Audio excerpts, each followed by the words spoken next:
Dakar Music.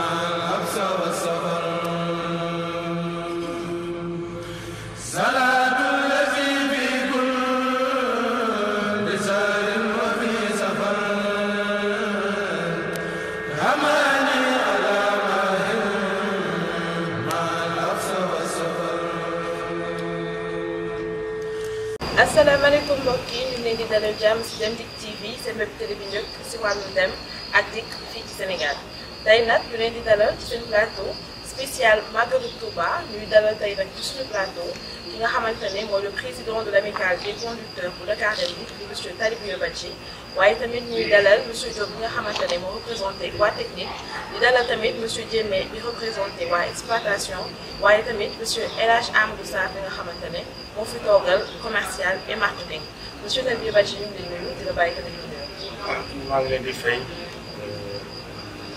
wàllum askan bi nga xam ne yaa ngi yëngu biir Dakar Dem Dikk maa ngi lay nuyu kenn ku si tur sa sant di remercier les conducteurs de Dakar Dem Dikk. ñu ngi lay jaajëfal si invitation bi ñu mën ko tey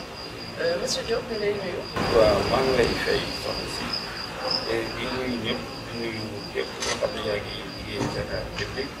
particulièrement samay mbokk techniciens yi nga xam ne tey maa leen fi représenté di ñaan ñëpp am jàmm incha allah.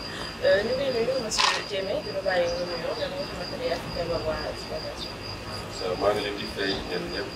kenn ku nekk sa tur ak sa sant di remercier aussi monsieur Djiba directeur de l'exploitation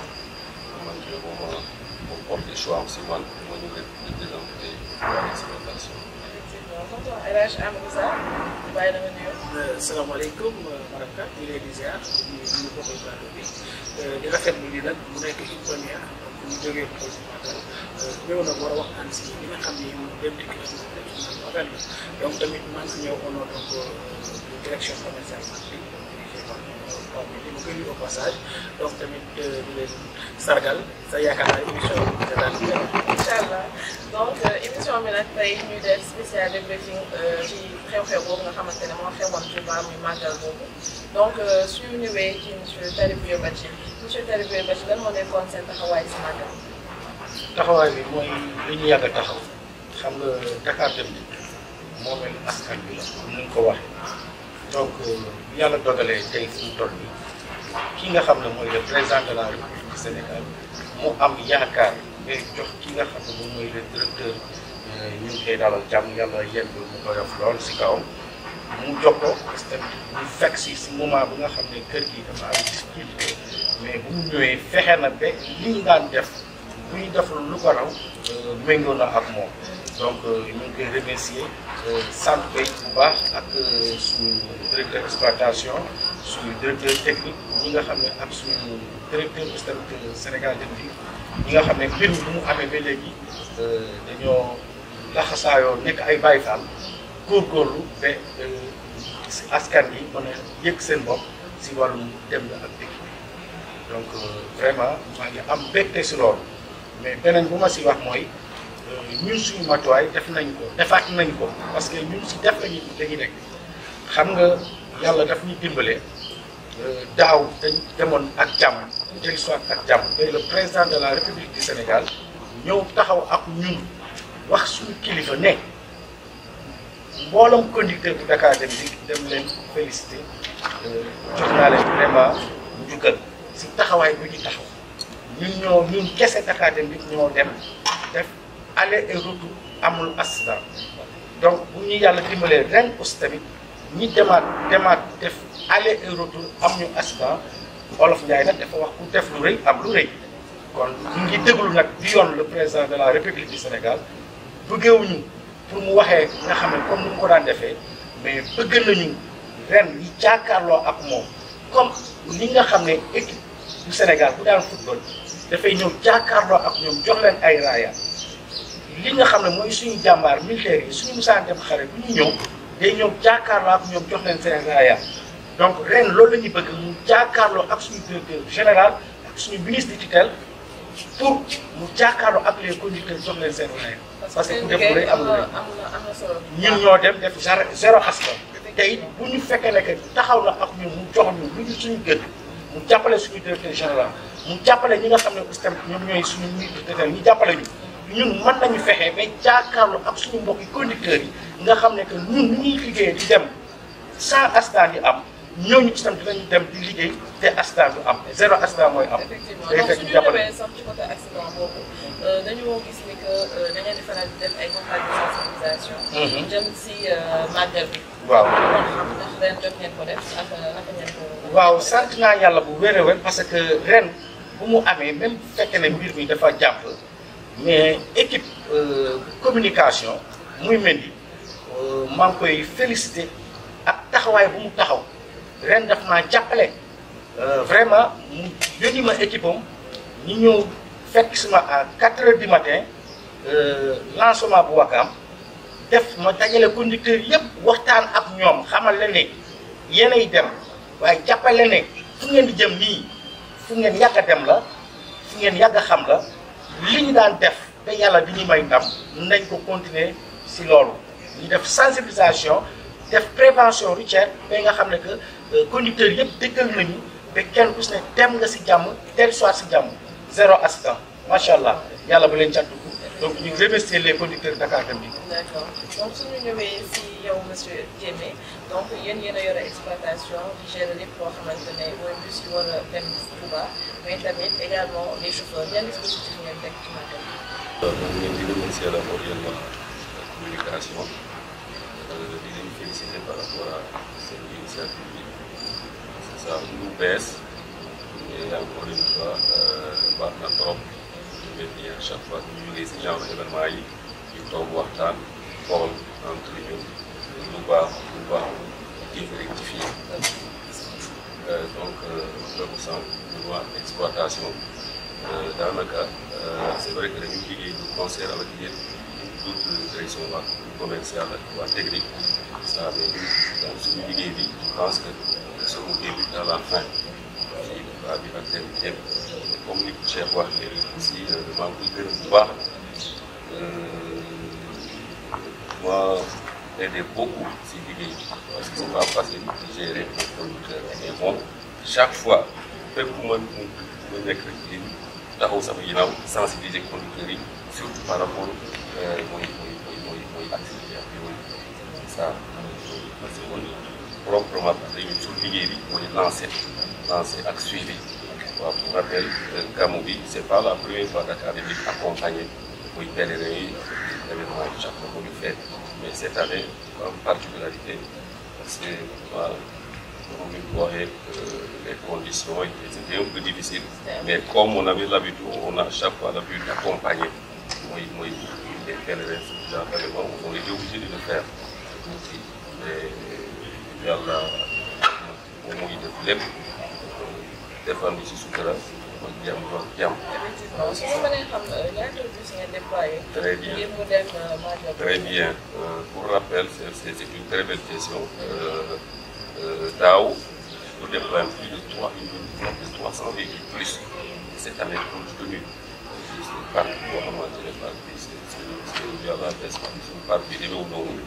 on a pu déployer que 168 bus une flotte de 168 bus. loolu am na solo yaakaar naa dinañ si ñëwaat monsieur El Hadj Amadou Sarr comme ni nga ko déggee léegi monsieur Diémé mi nga wax ni que daaw yóbbu woon nañ 30 bus ren 300 bus plutôt ren ñu yóbbu 168 bus donc yéen ngeen nekk division commerciale et marketing donc seen liggéey mënul dem benn yoon bàyyi liggéey yu nga xamante ne ñooy waa exploitation donc suñu mënee xam yéen ci kañ ngeen ñëw lan moo ci seen liggéey ci biir ci màggal. waaw li nga rafetlu bu baax c'est question bi di wax ni comme je pense bien que mos nañ ko wax si benn émission que Dakar Dem Dikk ñu commencé dem Magal Touba en 2010 parce que bien avant il y avait le feu Christian Salvi moo fi nekkoon moom dafa doon wax ni bu Magal ñëwee peut-être am ñu nekk Dakar ñuy transporter na leen transporter léegi ñu bàyyi ko def nekkoon na trop lu metti au niveau comme commercial dans la mesure que client yi doon ñëw bëgg a dem Touba mais bi yàlla defee nag ku ñu wax Moussa Diagne ñëw si la wax ni kat léegi kat samay bus autorisé naa leen bien commercial ngeen luye ko métti woon na nag parce que commencement bi on partait que avec ay 6 bus. je me rappelle bien année boobu sa yaakaar naa am na émission boo xam nettali naa la toog naa sama bureau sa xaw a jooy parce que je me suis dit que par rapport ak li ñu déployé yëpp pour dem on a eu que 6 bus mais quand même au fur et à mesure gis nañu que évolution am na parce que yaakaar naa ne Touba dafa nekk affaire mbir moo xam ne boo dugalee sa loxo rek wala sa tànk rek doo toog ay fan sa gisoo ko ba tax na su ma defee waxee ni par exemple si 5 dernières années yi mooy maanaam 2015 ba 2020 que Dakar bi parce que dugal na si division commerciale si direction commerciale marketing dugal na presque si Gabakay Dakar bi plus de 210 millions si màggal loo xam si màggal kese la jógee donc mu nekk de 2015 ba 2020 mën nañu wax si nombre de bus yi nga xam ne dafa yóbbu Touba presque ça tourne autour de presque 413 bus yoo xam ne yóbbu na ko si ñeenti année bon bu ñu seetee nag ren nag ni ko sama collègue bi monsieur Diémé et vraiment bu koy féliciter nga remercier parce que danoo nekk si liggéey boo xam ne dafa métti parce que le client chez nous il est roi il suffit que mu ñëw mu luye busam wax telle heure laa bëgg a dem telle heure laa bëgg a ñibbi ñun au niveau commercial bu ñu encaissé xaalisam defal contrat bi ñun dañuy envoyé feuille bi au niveau donc de l' exploitation exploitation nag moom booy si def suivi boobu yombul nag parce que ren am nañu 85 bus mais su ko comparé ak daaw côté bus am nañu lu bare parce que daaw on avait 83 mais bu ko xoolee si côté xaalis ren on a eu que 30 682 500 contraire ak daaw nga xam ne on a eu 83 bus yoo xam ne am nañu 37 800 donc déjà am nañu benn gap de plus de 7 800 li ko expliqué nag yomb na parce que boo seetee daaw suñu location 55,42% des locations ay bus Assoc Réseau la boobu les gens sont intéressés par les bus Assoc Réseau c'est très simple parce que bus Assoc Réseau bi dafay def 105 personnes nga nekk daaree luye ko donc dina la permettre def sa bagage def lépp way sikkar barim Touba mais ren nag il se trouve que ñun au niveau commercial on est parti avec 0 Assoc Réseau. mais lan moo tax tey ngeen dem 0 Assoc Réseau si màggal ren. waaw bon loolu xam naa technique moom dina si revenir parce que ñun moom dañuy jaay. waaw ñun moom dañuy jaay bu ñu sañoon moom lu ñu jox lu jaay sa tey ren on avait budgétisé au moins de faire 70 millions et puis tamit Covid bi tamit am na si impact parce que on a eu des clients yoo xam ni ay clients de clé la moom mën naa wax seen tur bu fekkee ba ñu ma publicité muy enseignement ils avaient l'habitude de nous prendre au moins 14 à 15 bus c'était presque plus de 4 ou 6 millions mais ren ak affaire Covid bi ñëwuñu donc ñooñu loolu impacté la ensuite on a eu que des minibus tamit ñu yéex koo commencé parce que les 30 682 ñun au niveau de la direction commerciale marketing ñu ngi ko réalisé en une semaine parce que on attendait les prix on attendait les bus qu'on devait mettre à nos dispositions parce que mënoo jaay loo amul wala loo xam gisoo. donc prix yi même prix bus yi yéexoon na yegg si. dafa yéexoon trop loolu moom on déplore parce que ñun au niveau commercial dara ñu toll su ma la wax la benn day que depuis lundi prix gàmmu yóbbu na ko envoyé na ko depuis lundi ñun toog nañu ba def suñu liggéey ba ne màggal gàmmu war nañoo dem daaw amoon nañu 70 millions ren war nañoo am 100 millions prix yaa ngi nii ñu leen di xaar ça veut dire que bu ko joxoon tey ñu am ndigal ni que gàmmu dafay commencé tey ñun au niveau commercial ñu commencé tey parce que ñun fu xaalis nekk dañ koy jëli. effectivement donc monsieur Diop yéen ñii yéen a yor waa bi ñu dégg léegi monsieur El Hadj Amadou Sarr di wax par rapport ak bus Assoc yooyu noonu nga xamante ne moo leen doon dimbali bu baax si koom-koomu Dakar Dem Dikk ñu ko xam ren moo tax bus Assoc yooyu noonu jotuñu dem ci màggal. bon maa ngi leen di remercier ñëpp di remercier seen naataangoo yi nekk ci kaw plateau bi et di remercier tamit sama kilifa yi nga xam ne tey ñoo porté seen choix ci man particulièrement Ameth Gueye nga xam ne tey moom moo choisir jox ma tey mission bi ma dirigé sant leen ci bu baax nag bu ngeen gisee situation boobu mooy pratiquement il y a un certain temps on a eu une forte mobilisation sur les bus Assoc mais heureusement ces temps-ci avant magal bi fekk na ñu commencé di recevoir ay pièces mais pièces yi ñuy recevoir commencé nañu relever des bus mais bus yi nga xam ne relever leen mënuñu ko woon mettre à la disposition du service commercial parce que technique la donc war a jël donc war a essayer xool lan la nangu am mu nangu nga doon ko mettre à la disposition du service commercial xëy na loolu facteur la parce que immobilisation bi dafa bari et pièces yi dafa ñëw tardivement actuellement nii sax bu ngeen ñëwee mu commencé relever parc bi mais malheureusement dafa tombé situation ñaari situation yu tombé moo tax ñu leen waroon na servir ci bus à choc joxuñu leen mais malgré ça tout ce qui est bus Falcon dañu soxla woon ko jox nañ leen ko tout ce qui est minibus dañu soxla woon nañ ko nombre bi ñu ci soxla yëpp jox nañ leen ko mettre nañ ko à leur disposition teg nañ ko ci ñoom itinéraire yi ñu soxla woon ñu ci waroon liggéey nañ kon defe naa ne loolu ci gàttal foofu laa yem gën a donc suñu taxawee ba tey si màggal yéen naka ngeen accompagner bus yooyu nga xamante ne ñoo doon dem màggal Touba. merci beaucoup màggal bi ñu ko waxee ba porter suñu choix ci ñun la technique dafa am un programme boo xam ne moom lay déroulé à chaque fois événement am dañuy mobile bu ñu xamee la nombre bi nga xam ne moom la service commercial soxla ñun parmi les 2 dépôts dañuy immobiliser suñu effectif yëpp à la réception technique de Thiaroye à la réception technique de Ouakam ñu leen mobiliser nag car bu ñëw dañ def vérification def check xool du côté de la carrosserie ñu ñu ci war a réparer mu am ay équipe choc yoo xam ne dañ leen di renforcer au niveau des ATC tout ce qui est pourriture wala yooyu ñoom ñoo koy def bon ci loolu dañu nekk pendant 1 mois ñu ngi woon ci préparation boobu oto bu ñëw rek dinañ ko xool su fekkee ne permettre na mu ñëw ñu liste ko teg car yooyu nag ñooñu la ñu mettre à la disposition de mais ci biir loolu li tax tey ñu mën a réussir suñu mission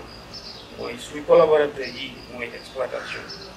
ak conducteurs yi ñoom ñëpp dañu am écoute ak ñun par rapport ak yi nga xam ne tenir discours bi nga xam ne tënkuloon nañ ko ci fi ñu war a jaar pour ñu mën a am accès ci intervention yi parce que dëkk ba day xat yoon bi day xat il faut que ñu am pour accès ci oto yi nga xam ne dañuy paan ba nga xam ne dañu mën a réparer mais heureusement ren macha allah on touche du bois yàlla demal nañu sutura ba suñu vérification yi ñu defoon avant tey gis nañ ko si biir màggal bi parce que bi ñuy dem am nañ 0 rupture. donc bi ñuy dem 0 rupture la ñu am benn car rek la ñu amoon bu am problème te dañ ko retourné après def remplacement bi mu dem te boobu caru d'ailleurs à part loolu ñoom ñi il faut en témoin ñoom gis nañ li leen joxoon ci oto yëpp àddana Touba sans aucun problème waaw ci jàmm waaw mais nag loolu yëpp li ko waral taxawaay bu mat la taxawaay bi li ko indi mooy une parfaite organisation la ñu def bi ñu xamee point de départ yi nga xam ne moom la oto yi waroon jël ñun dañu mobiliser suñu équipe on avait une équipe de 24 personnes ñu diviser ko en 7 groupes bon premier groupe bi jëppal comme dafa waroon am ay dërëm 6 heures fekk na suñu équipe taxaw oto nombre d'oto yi fa nekkoon jafe 30 minibus yooyu sama gars yi bi ñu ñëwee def nañ check vérification ndox vérification huile vérification gasoil bu si boo xam ne ni xool nañ ne ni mënul dem defar nañ ko ba mettre à la disposition du financement Colobane tamit 30 bus yi fa nekkoon tamit amoon na beneen équipe boo xam ne 6 heures mën na ko taxaw car yi fa nekkoon yëpp vérifier nañ li ci am problème ñu defar ko sur place mettre ko à la disposition bi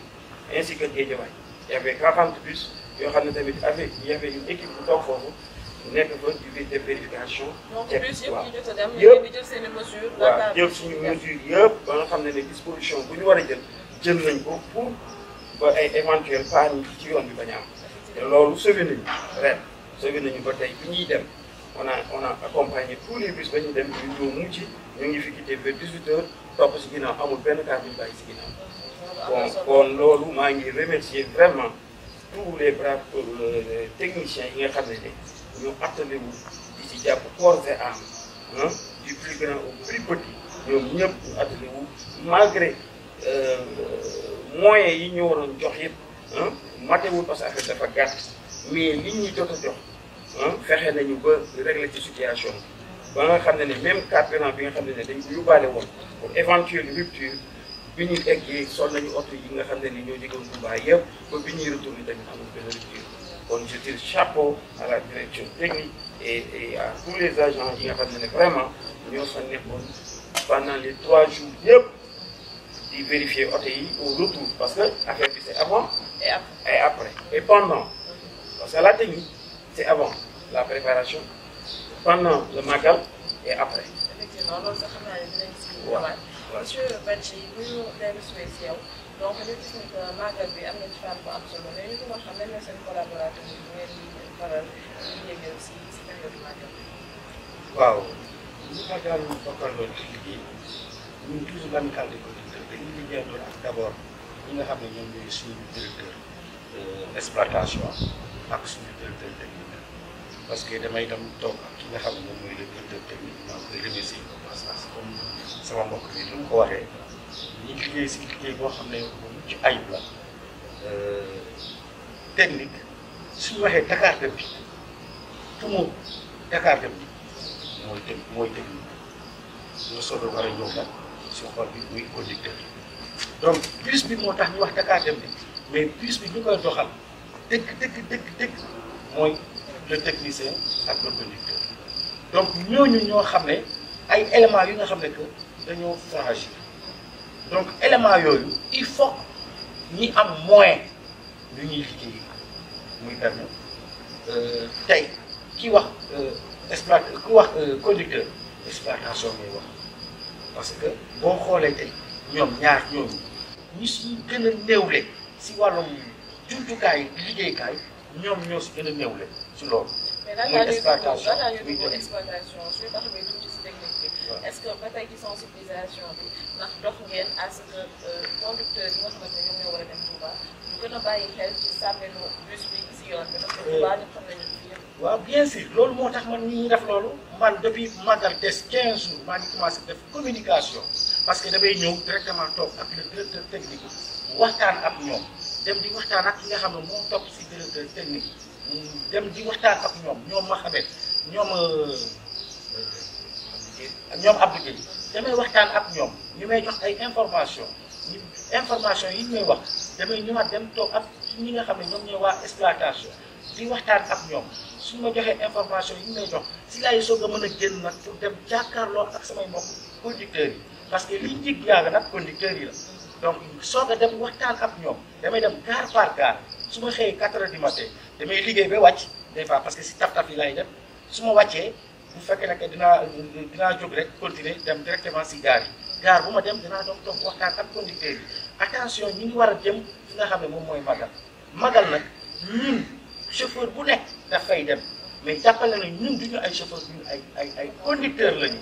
li ñu wutalee ak ñoom mooy ñun Dakar Dem Dikk yàlla daf ñuy dimbale ñi am centre de formation boo xam ne que képp ki nga xam ne jóge nga si àll bi ngay dawal boo ñëwee Dakar Dem Dikk dañ lay former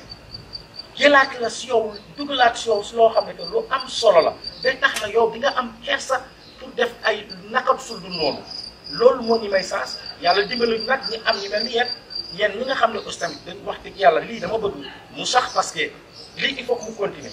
donc man bëgg naa liggéey ak yéen parce que tey bu ma demee toog ak ki nga xam ne moom mooy le ministre du transport waxtaan ak moom si wàllum transport nee naa ko ñun Dakar Dem Dikk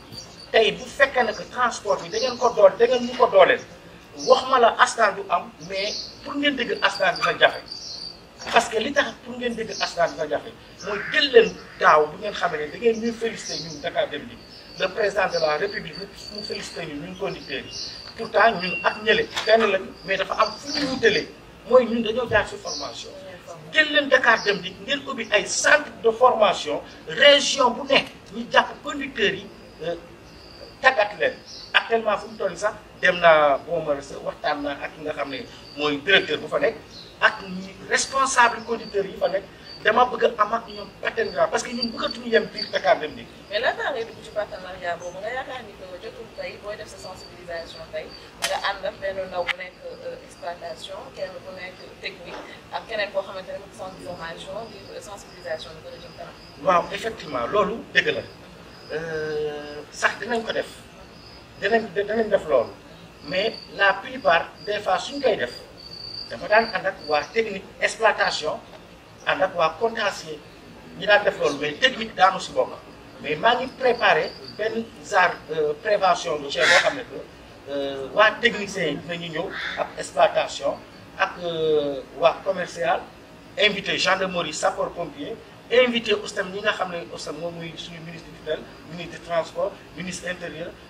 ministre de santé sax pour ñu ñëw parce que ñoom ñëpp yàlla dogal na actuellement maa ngi bëgg a liggéey ak ñoom parce que déjà boo xoolee si tout récemment balaa ministre bi bu may recevoir keroog moo toogee waxtaan ak moom nee naa ko damaa bëgg pour liggéey ak yéen pour nga xam ne dootul doonati Dakar Dem Dikk mooy def zéro accident mais askan Sénégal képp ki nga xam ne chauffeur nga mu war a nekk zéro accident donc loolu bëgg nañu pour liggéey ak yéen donc il faut que ngeen waxtaan ak ñun aussi parce que ñun kenn mënut a wax transport doo wax ak Dakar Dem Dikk tey bu ñu wax transport bu gën a yaatu Dakar Dem Dikk la donc kon ñun bëgg nañu liggéey ak ñoom bëgg nañu tam jàppale état parce que di profité waale sax di jaalaale ñi nga xam ne accident yi jot a am ñi nga xam ne dañoo ñàkk seen bakkan demuñu woon pour ñàkk seen bakkan dañoo demoon pour magali donc am na yoo xam ne que ay responsabilité la mooy conduite chauffeur si yooyu kenn ku si ne tey boo xoolee ñi ñàkk ni seen bakkan pourtant si ay secondes la accident yooyu di am parce que accident day am commencement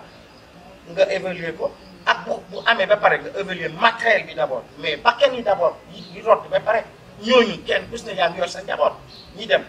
te bu fekkee ne que yow benn njaboot yi yow yaa ko yor gaaju nga bàyyi nga sa njaboot si ay jafe-jafe bu dee bàyyi nga ay njaboot ndaw donc chauffeur yooyu dañu war a xoolaat loolu d' abord ba pare yow daal li ngay wax mooy ni que askan ñu tàggataat chauffeur yi. il faut que ñu tàggat leen parce que chauffeur boo ko tàggatu du dem parce que moment bu ñu toll nii da ngay xool soxla si chauffeur Dakar Dem Dikk fu mu taxaw nga xam ne kii conducteur Dakar Dem Dikk la te fu mu taxaw nga xam parce que si comportement d' abord parce que comportement conducteur da nga war a am benn façon comportement boo xam ne que foofu taxaw dañ la war a naw booy wax dañ la war a naw mais bu fekkee ne que yaa ngi wax kenn naw la yaa ngi def lu la neex di sol lu la neex foofu da ngay daw lu la neexee fu xamoo fu nga war a doubler te tali dafa am lu nga xam ne que lu mu tudd tali bu ne am na lu mu tudd tali yi ngay gis ni di dawal nii boo xoolee tey depuis direction générale ba nga agsi fii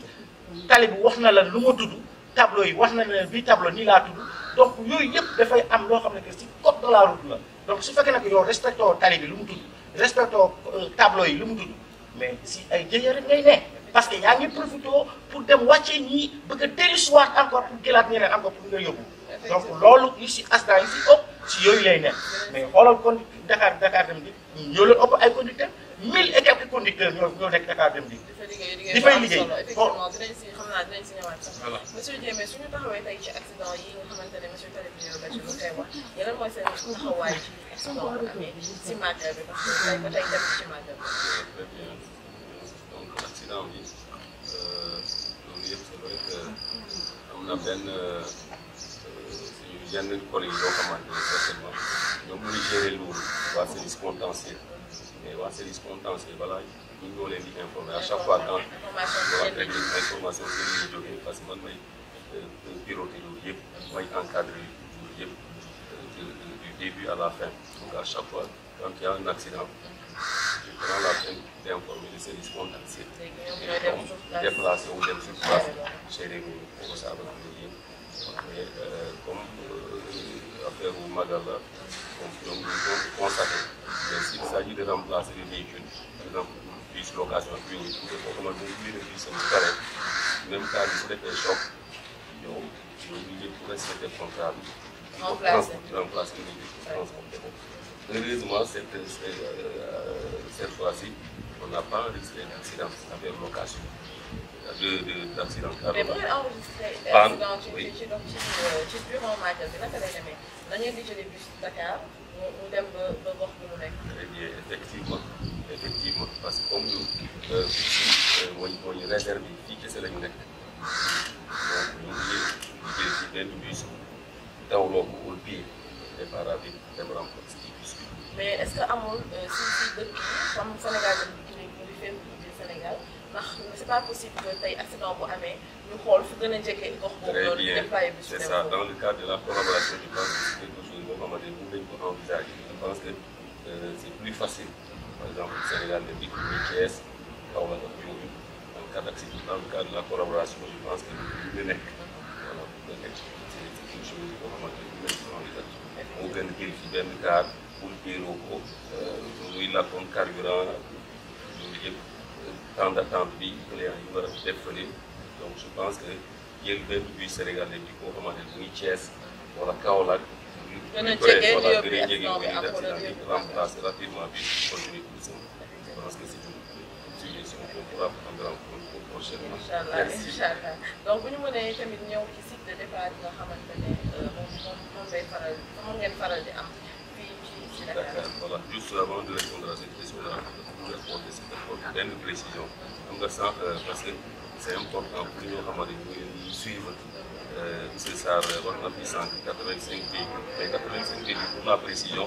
moom si cadre commercial mais man am nga man damay gérer commercial ma gérer directeur yi ma gérer li. si dinañ ñëw sax ci service yi nga xamante ne xam nga man 85 bu jógee man mooy 168 moom mooy 85 bi dañoo bokk plateau mais moom 85 c'est juste service commercial boo xamante ni moom ma koy envoyé ma gérer ko en même temps que directeur yi ak lépp. donc monsieur El Hadj Sarr bu ñu mënee ñëw commercial ba tey ñu bëggoon xam yan ci service yi ngeen proposé yan moo nekkoon pour màggal ci abonnement yi. waaw bëggoon naa sa comme ni sama collègue bu dikkee wax tamit ñu ngi xaar comme ni nga waxee rek ñun commercial moom day dóor mu daaw li mu wax ni que ñu ngi rénover parc bi ñu leen di xaar gàmmu parce que bu fekkee les chiffres sont gàmmu daaw yóbbu nañ fa 312 bus da doon taxaw ci waxoon foo toll seen parc Dakar bi nga kontaan ñu ngi sax dañ doon dem di nga ñëw di photo si 312 bus yooyu y avait 177 assureurs sa client yooyu ba léegi ñu ngi toog di xaar donc puisque nee na mi ngi wax ni ñu ngi relever ñu ngi xaar en tout cas daal soxla nañu daa xam naa di moo ko laajal tax ñu dinañ mën a am 200 assureurs ndax dinañ ko mën a am ñun pour màggal gi gàmmu gi incha allah te gàmmu gi je pense dans 15 jours la boo seetee ñun si ñeenti at yi rek presque plus de 30 000 personnes yóbbu ñu leen yombul nag mais quand même mën nañu wax ni que taux de satisfaction bi presque dem na ba 97%. parce que pour preuve mooy la majeure partie des clients suñu ñëwee di abonné si li ñuy jëkk a wax monsieur Sarr chauffeur bi mu yóbbuwoon daaw laa la ko ñëw loolu attends ñun moom ay commercial noonu amuñu droit nekk juste parti mun nga laa jaay bus jox la bus bu pare jox la chauffeur moom yaa ngi dem si jéemi sa chauffeur boobu moom xam na bu baax bu jaaree exploitation mu daan koy def pour mu jox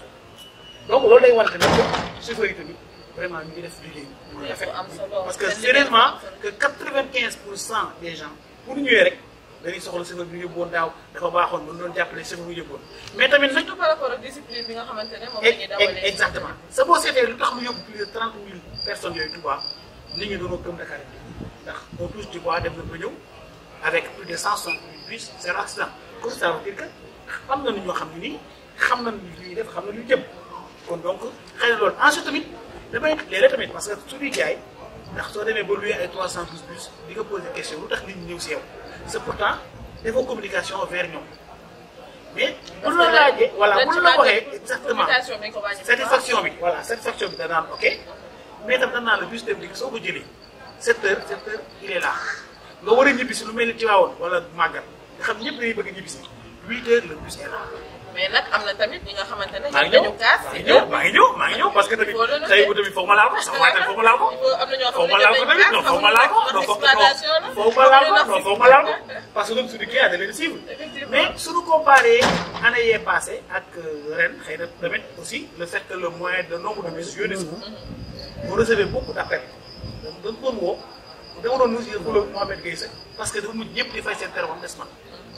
daaw j'ai failli porter plainte benn femme boo xam ne daf ma saaga ay 1 heure du matin 2 heures si bus am da nga ko jox bu baax gisul dépendance réseau man su ma la xasee jox sama bus tant que àggoo doo fay sama donc n'importe quoi. mais boobu ala waa dépendance réseau. bon xam nga tamit ñoom it dafa sore woon da ngay nekk Thiès am ñaari panne léegi yow la temps nga ñëw si panne bi nekk gaay kii ni ma nga panne Kébémer wala entrepellé donc ak embouteillage Touba yi donc dañoo xaw a métti mais bu ma xoolee comparé ni mu daan wooyee di nga sonn à partir de samedi 6 heures du matin di la woo ren wàññi ko nag wàññi boobu nag mën naa ko def si paramètres yi benn yu bare mooy benn Covid bi ñëw na clients yi bare demul ñaar ren ay minibus la loué parce que on a loué 50 minibus Falcon yi ñu joxoon pour vous dire que nit ñi dañoo bëgg bus yu am place technique nous avait donné 10 Falcon blancs mais nous d'habitude bu loué 10 yëpp dañ naan mën na am panne au départ de Dakar moo tax ñu loué 9 on a loué le même jour bi ñu commencé ñu joué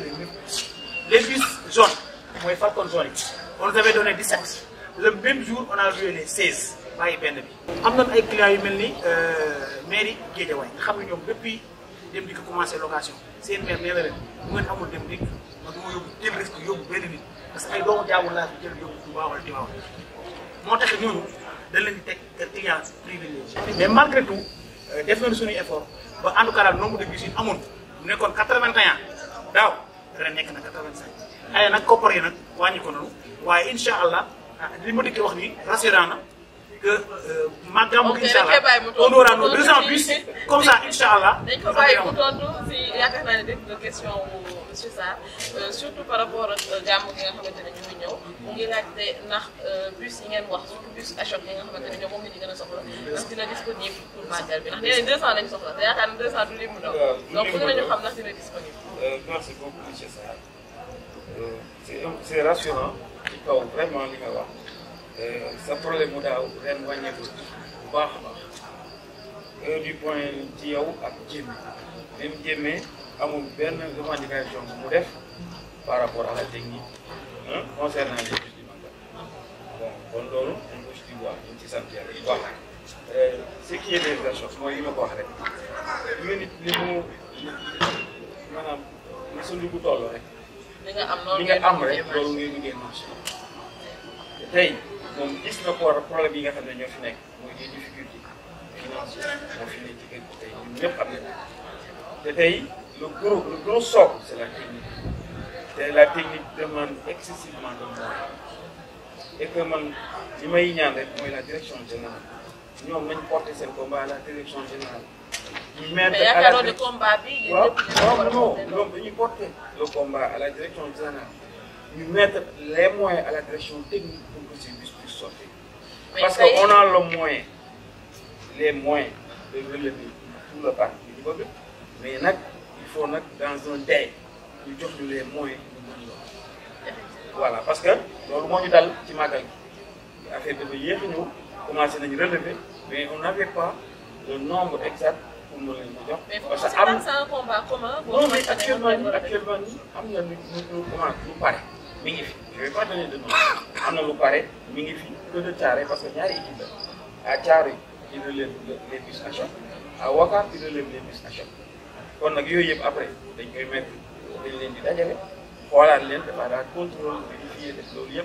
Donc, on mettre dans le réseau. Mettre dans le réseau pour faire la ligne. C'est des choses à vérifier. Les gens, le fait que nous avons des moyens, ñu ne tout le parc yu mu bëgg ci nombre bi duñ ko am. mais ba tey ci nombre boobu noonu li ngay wax noonu naan ni que combat bi man je ba tey fa laa taxaw combat boobu yaakaaroon ni que combat comment la war a nekk parce que tey direction commerciale mënul dem sans technique mënul dem sans exploitation mënul dem sans les conducteurs donc yaakaaroon ni que combat comment la war a doon di mën a relever parti bi. effectivement c'est un combat boo xam ne ñun ñëpp kenn ku nekk da ngay ciy dugal sa loxo rek tey réussite bii ñu am ci Magal combat la boo xam ne tout chaque muy chef de conducteur gardien balayeur tout le monde dugal na ci solo tey bañ am une satisfaction kon combat boobu moom la ñu porté waat ay moyens mettre ko à la disposition de la technique ñu continuer li ñuy def nii ñu ngi ci au moment où je parle actuellement ñu ngi ci loolu mais continuer accompagner la technique doon jox ay moyens pour ñu lever mais mën nañu xaar gàmmu gi nii di ñëw bus yooyu noonu ngeen di wax mu nekk si réseau. waaw moom mënuma la wax noonu parce que ñun mi ngi dépendre ci moyens yi ñuy def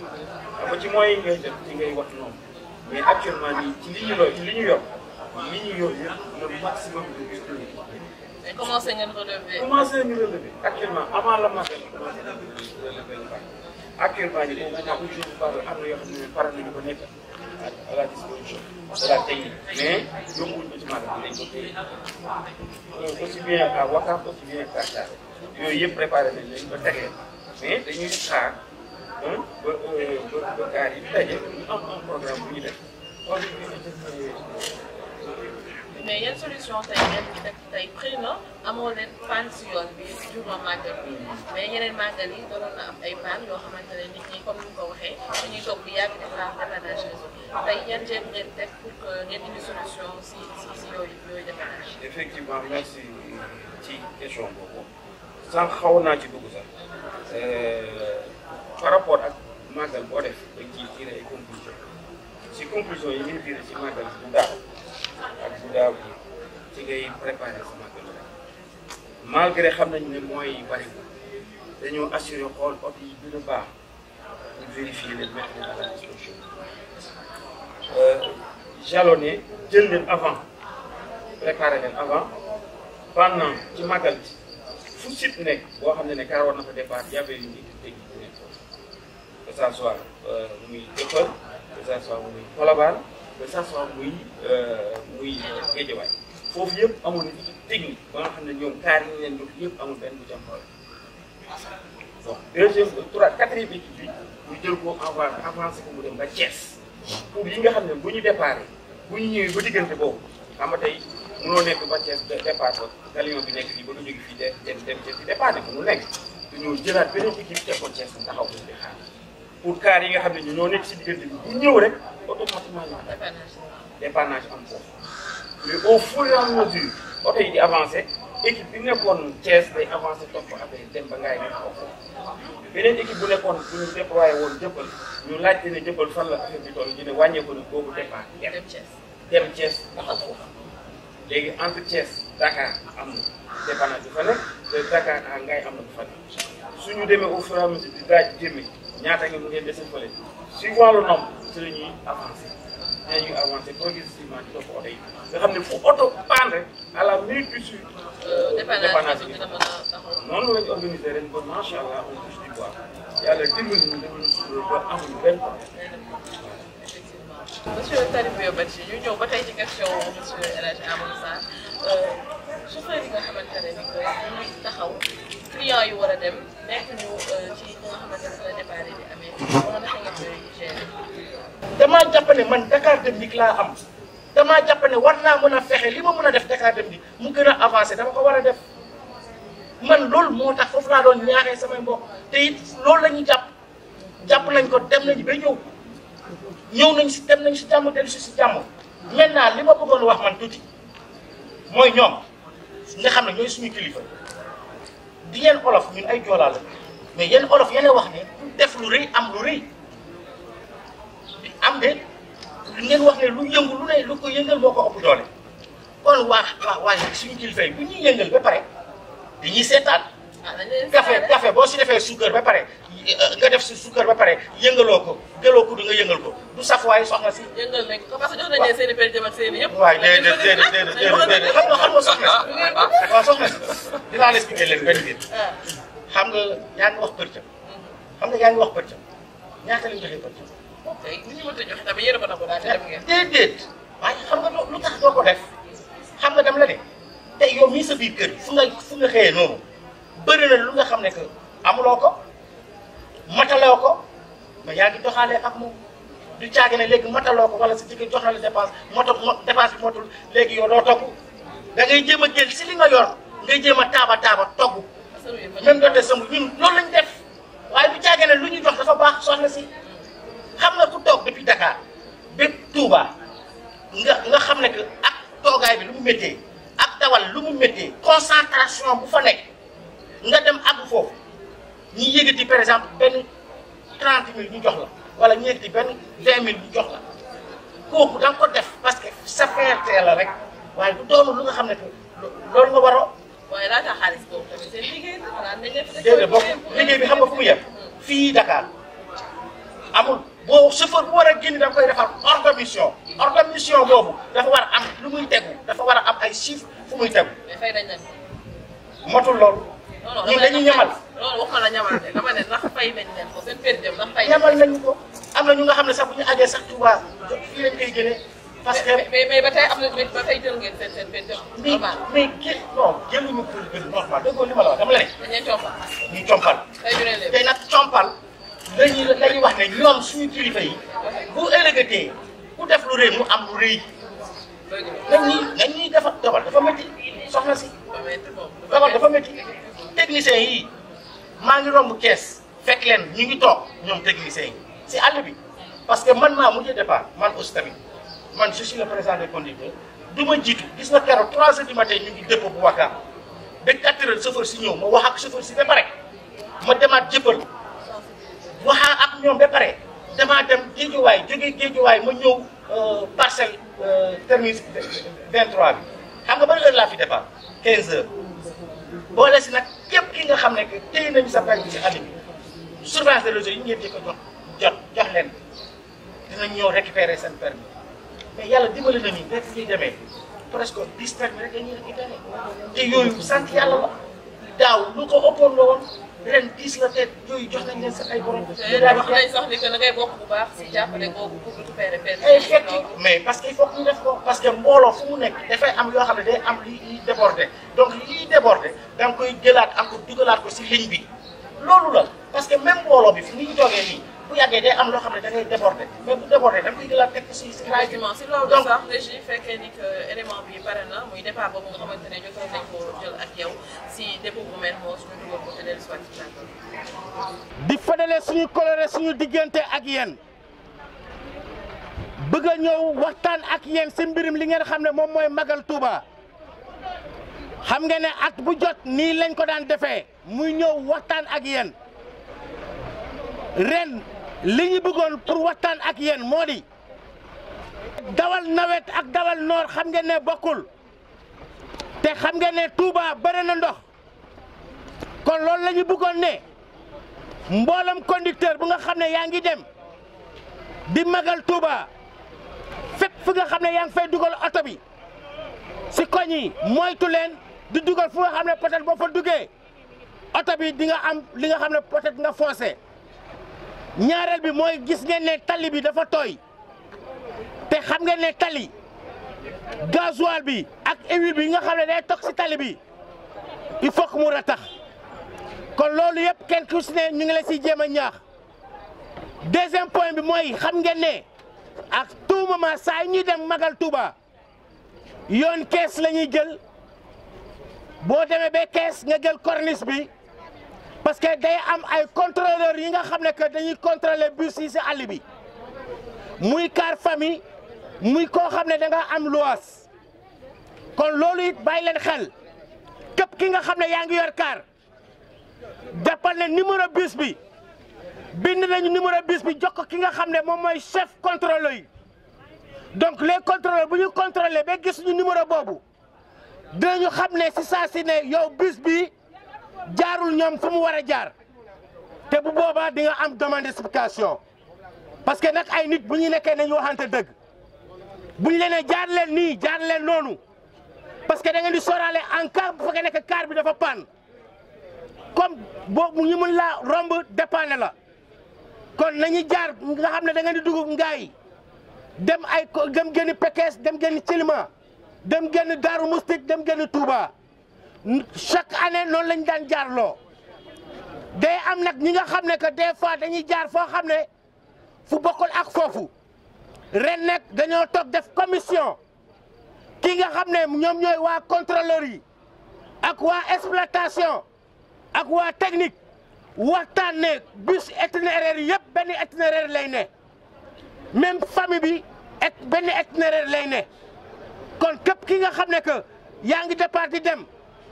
jàppal ne bus bi nga yor numéro boobu contrôleur yi yor nañ ko technicien yi yor nañ ko exploitation yor na ko bu ñu demee nag ba sorti kees contrôleur ñoo xam ñoom fu ñuy taxaw bu ñu gisul bus bi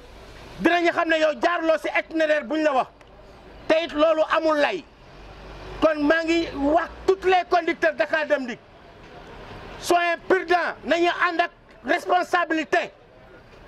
képp ki nga xam ne paan nga si yoon bi balaa ngay taxawal car bi droital car bi ba mu wàcc tali bi nga xam ne bu boobaa doo gêner kenn les forces de l'ordre ñoo bokk liggéey bi képp kuñ la ne jaaral lii jaaral noonu képp kuñ nga xam ne def nga infraction ñu gis sa permis bul xuloo bu ko defee responsable yi dinañu dem toog waxtaan ak ñoom jëm a récupérer li nga xam ne mooy sa permis pour ñu jox la ko kon ñu ngi ñaax les conducteurs yàlla na ngeen dem ak jàmm del soit si jàmm lii nga xam ne président de la République du Sénégal daaw daf leen félicité woon xamal leen ne yéen conducteurs yi ay jàmbaar ngeen 0 accident ngeen def kon ren aussi tamit ñu ngi leen koy ñaanal yàlla na ngeen am 0 accident ngeen dem si jàmm del si jàmm waaye jàppale ne ren bu ngeen demee ba ñëw li nga xam ne kilifa yi woo nañu di waxtaan ak ñoom en commencé par ministre du transport daf ñu woo félicité ñu xamal ñu ne vraiment suñu liggéey rafet na te moom pare na pour àndandoor ak yéen conducteur Dakar Dem Dikk pour ngeen bokk liggéey kon kilifa bu demee ba mu bëgg la jëbbal boppam yow da nga war a am taxawaay ba nga xam ne que da nga war a taxaw si comportement si discipline te loolu la ñu xamee kon maa ngi ñaax képp ki nga xam ne conducteur Dakar Dem Dikk nga jàppal ne responsable nga bokkuloo ak conducteur bu nga xam ne que kenn formé wu ko kon maa ngi leen naan asalaamaaleykum wa rahmatulah wa barakaatu dem leen te ñëw ak jàmm merci.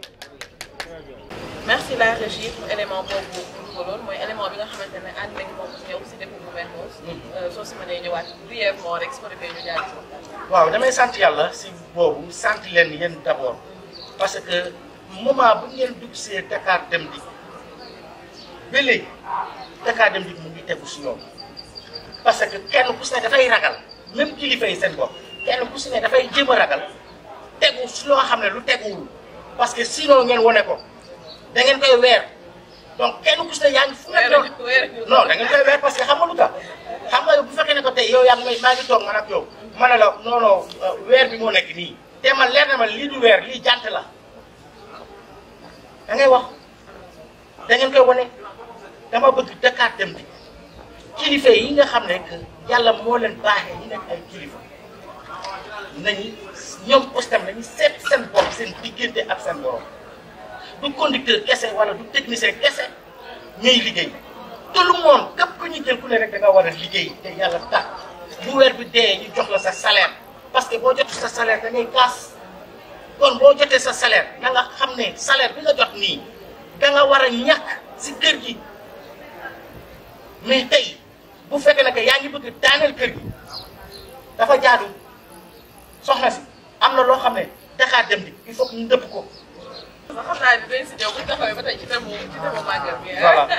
ñu bañ a génn sujet bi. mais yéen est-ce que màggal bi bu jotee di ngeen faral di toog ñun ñëpp jëlandoo ay décisions pour une bonne marche. Effectivement, mooy Madické sama collègue bi mu la technique ne va pas me démentir. On tient des réunions. Avant, à 3 ou 4 jours du Magal, nous avons tenu une réunion pour commenter les techniques, l'exploitation, infra, toutes les directions des moyens généraux voilà, par rapport à une réunion de coordination. Donc, c'est pour dire que nous avons affaire sérieux. Parce que le réseau Dakar Dem Dikk est déployé pour nous des gens qui ont commenté nous louer carré, c'est un grand événement. Loolu tax réunion de coordination moom def nañ ko jusqu'au dernier jour pour essayer d'éviter des manquements. Les manquements moom je pense que mënul ñàkk voilà mais ce qui est important dans tout ça à chaque fois quand il y a un manquement il faut me situer les responsabilités. Je pense que c'est le plus important comme ça ëllëg si biir yéen jéem a pallier à tout ça. ok mais est-ce que yéen a ngi wut ay mesures pour li monsieur El Hadj Sarr wax léegi parce que tey fekkee ni am na ay écoles yoo xamante ne comme jouru gàmmu parce que fa nañ dem jouru gàmmu ñoom dañuy liggéey dañuy jàngi am na ay sociétés yoo xamante ne jouru gàmmu ñoom dañuy liggéey est-ce que tamit yéen a ngi jël ay mesures bàyyee xel ñooñu parce que dafa nekk ay relations yoo xamante ne war ngeen ko mën a sàmm ndax comme effectivement ñoom ils sont tellement prudents que ñoom avant ñuy ñëwee car école dañuy assuré wu que dina car yooyu dinañu mën a remplacer par la technique parce que man pour rappel man damay lancer ñoom waa technique ñu leen assuré que loué leen Falcon yi yëpp il y aura des véhicules de remplacement et comme il a si bien dit ren Sénégal Dem Dikk c'est des gens à féliciter jàpp nañu ci parce que effectivement seen bus yi moom ñu jéem remplacer Falcon boobu man ñu waroon def école française parce que école française dañoo jàng le lundi ak mercredi donc c'est ça finalement cette fois-ci ñoom ils ont respecté nañu mooy en tout cas mooy suñu waaw avant may dem préparé naa bus yi yëpp la veille parce que man j'ai quitté ici de lundi à 20h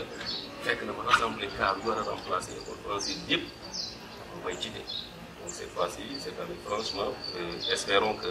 Gamou bi, ce sera la même chose parce que c'est des partenaires stratégiques. École française, Jean Mermoz, nous partenaires pour Ndaw. Ça, donc, tout faire pour que. Voilà, c'est ça. Et le vice de la présidence, effectivement. Vice-présidence, c'est vrai, je suis toujours interpellé. C'est vrai que nous, surtout moi, à chaque fois, nous pressions ça. Moi, j'aime ça, mon papa, mon bar. Moi, je suis quelqu'un de très disponible. Je ne le dis pas pour tarder, non. C'est mon camarade, et c'est normal. Ça m'a station de mon collègue. Moi, je suis partout et nulle part. Nous, quand il a posé quelque chose, il m'appelle.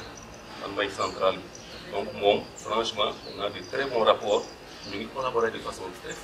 franchement avec moi. Damay def li mu mën li mu mënul pour mu am satisfaction. pour jëmale kanam Dakar Dem Dikk. Monsieur Sarr donc fi mu toll nii est-ce que mën nañu def bilan brièvement rek. parce que waxtu bi xaw nañu xooj te dañoo war a dalal ñi nga xamante ne ñoo yor sécurité ak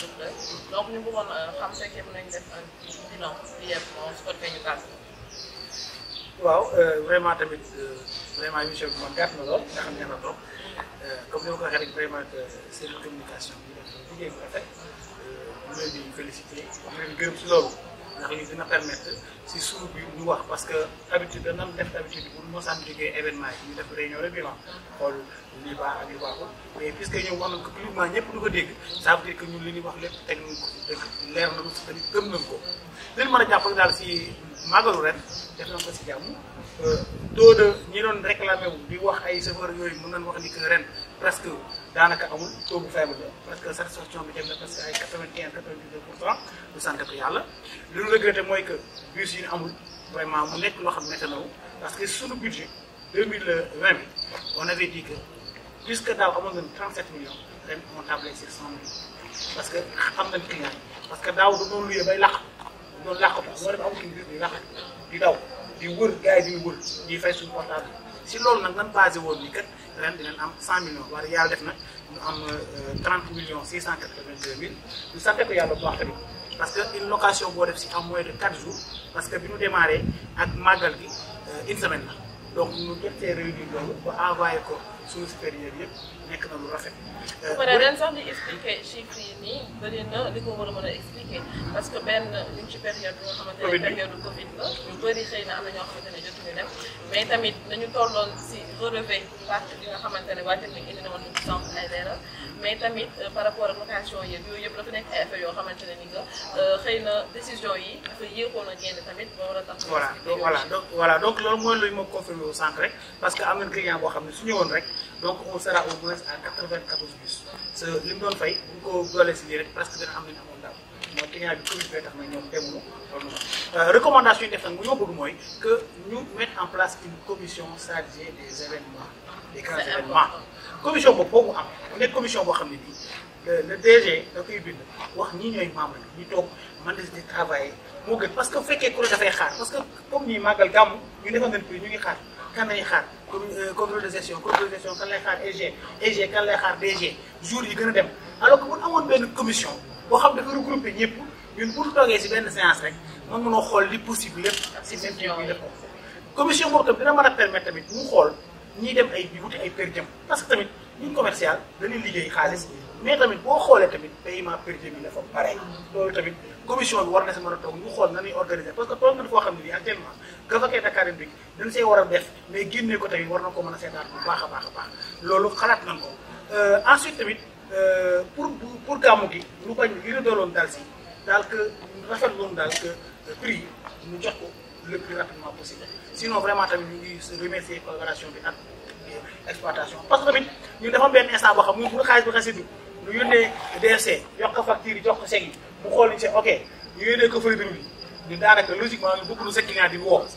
waaw ñoom vraiment tamit dañ si def liggéey bu rafet def ay choix waaye quand même on a de très bons chauffeurs dinaa ko wax non bàyyi ma ñëw foofu bàyyi ma terminer parce que on a de très bons chauffeurs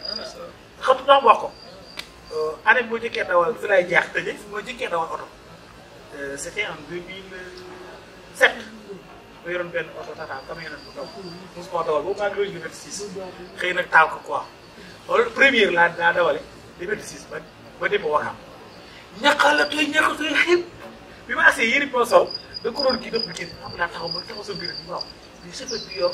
bii su 11 mètres di dugg si biir ay embouteillage dugg biir Sandaga yëpp 100 personnes xëy suba xëy na peut-être am na problème dépense xëy suba xëy na am na lu bàyyi këram muy dawal mais suba bu kenn mu ko fay chauffeur Dakar bi jaaraam. donc monsieur Diémé soo mënee tàggatoo rek. donc tout d'abord maa ngi remercier ñëpp di remercier yéen waa Serigne Communication di leen wax ni que franchement yéen a ngi def liggéey bu ci ay ça dit je pense que c'est de pérenniser cela c'est important parce que communication dans une entreprise organisée je pense que franchement dafa war a en tout cas être au top. Voilà, mais c'est resté pour information parce que am na ñoo xamante ñu bëri ñu servir académique des collègues ñoo xamante ne maîtriser wuñu lu xew Dakar dem surtout au niveau de l'exploitation. Man damay gis de temps en temps des fois des gens ñoo xamante ñoo bokk service te ne bokkuñu département dañuy ñëw ni ma laaj moo xamante ne lu bokk si exploitation parce que maîtriser wuñu donc ay plateau yu mel nii je pense que baax na trop régulièrement ngeen def ko donc bilan bi comme je pense là si bien dit ça je pense que apparemment nous sommes en droit de tirer un bilan positif parce qu'on a essayé de faire le tour par rapport parce que bilan bi da nga koy tirer par rapport mooy lu xew ay en termes d'accident accrochage ak yooyu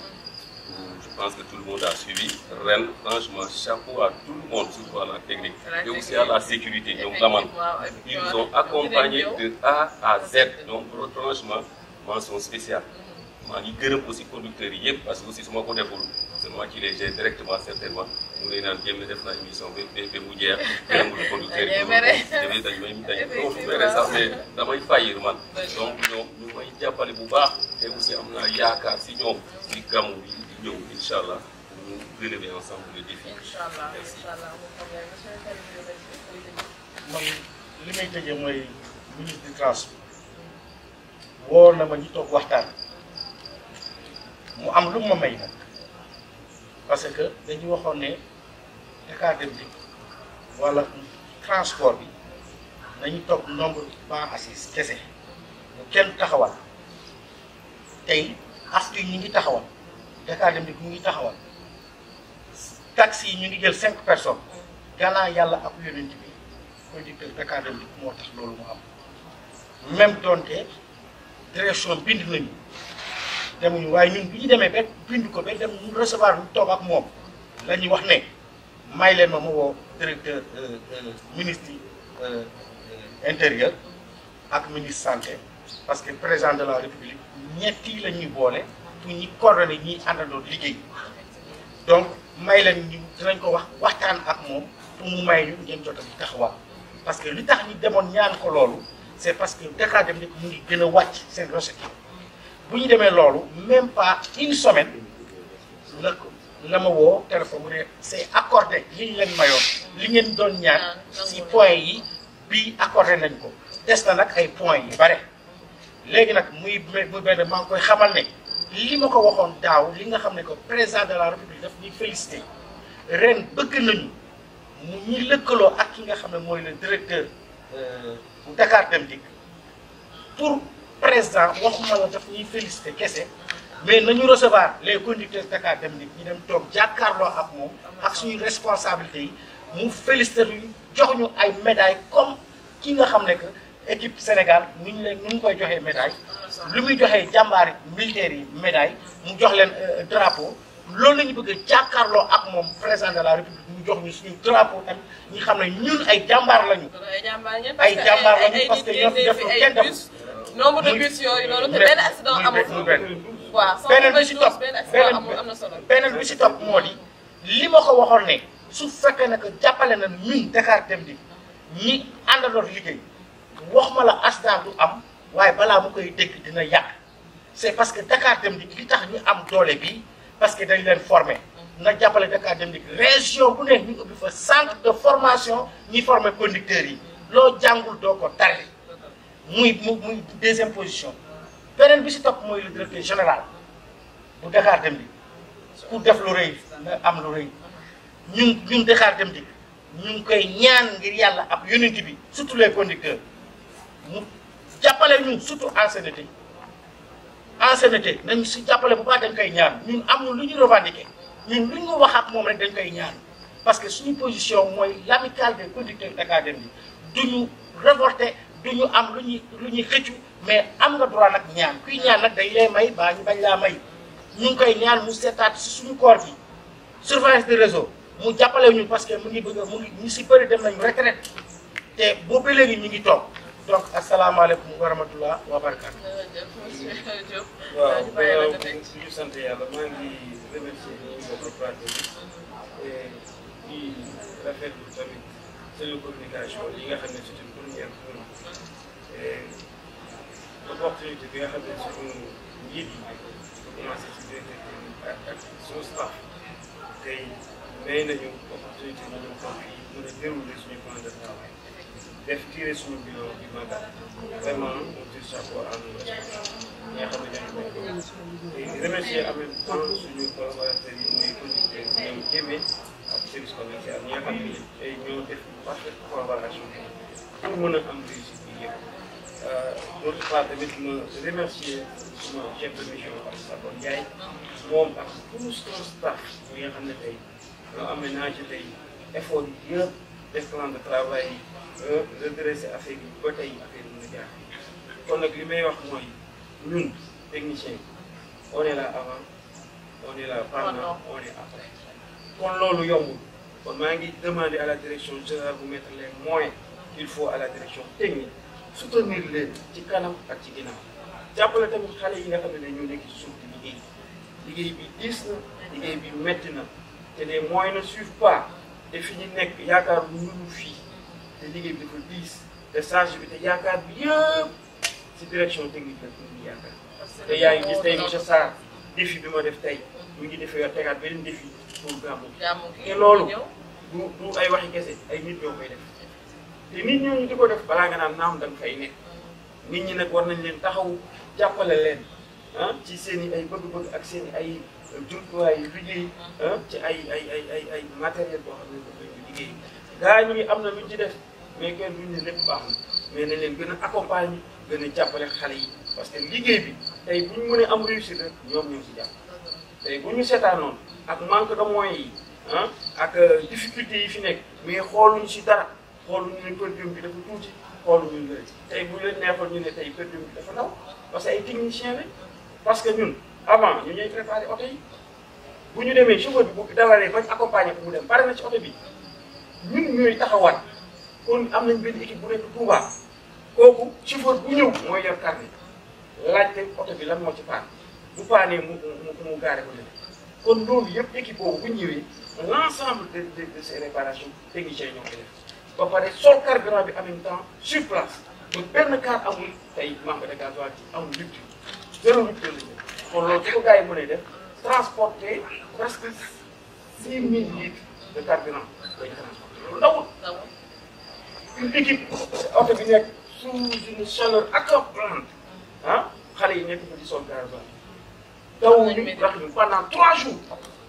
jour bi gars yi oto yi ñëwee ci lañu commencé di sol ba 1h du matin ci lañu arrêté. kon yéen daal fu ñu recevoir kii chauffeur yi rek. waaw war nañu fi mën a recevoir technicien yi waaw fu ñu recevoir chauffeur yi balaa ñoo recevoir technicien yi la ñu mën a recevoir parce que receveur yi chauffeur yi balaa ñoo jot car il faut que technicien yi jox leen car kon nag ñoom bu ñu dem sans ñu dem kon nag ñu ngi remercier ñëpp di ñaan vraiment émission bi rafet na parce que permettre ñu génne ñu nekkoon si ñoom ñu ngi ñaanal ñëpp